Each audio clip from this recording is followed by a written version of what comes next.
Hi, parents and students. Here is a way that you can log on to our district website and find our eLibrary. You go to our district website and go to Parents and Students and scroll down here to Sora Overdrive eBook Library. It will take you to our Westminster School District page, and your username is your lunch number.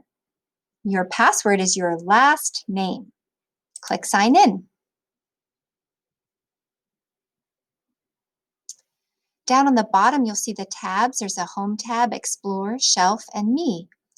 Let's start on the Explore tab since we're looking for a book. Here are some popular books here, and then if you scroll down, you'll see some subjects. If you're a younger reader, maybe you might like picture book fiction.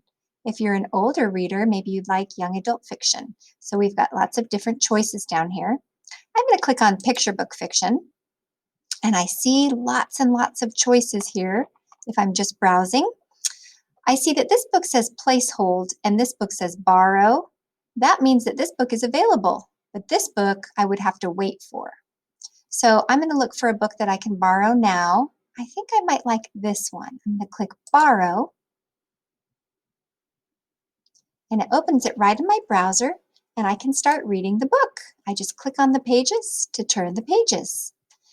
When I'm finished reading, I can click Close, and I can go and look at my shelf, and I see this is the only book that I have on my shelf. It's due in 6 days. But if I'm finished reading it, I can click on it,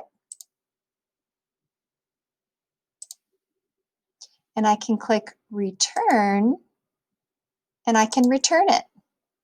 If you don't return it, that's okay. It will return automatically. But it's nice to return it if you're done so other people can check it out. And then I can go back to Explore if I want. I can also search books by title. And I can just click in here and search for a book, maybe like Green, Eggs, and Ham. Oh, looks like this one is available. Too bad this one's not available because it's a read and listen. So I hope you have fun with our online Sora eLibrary.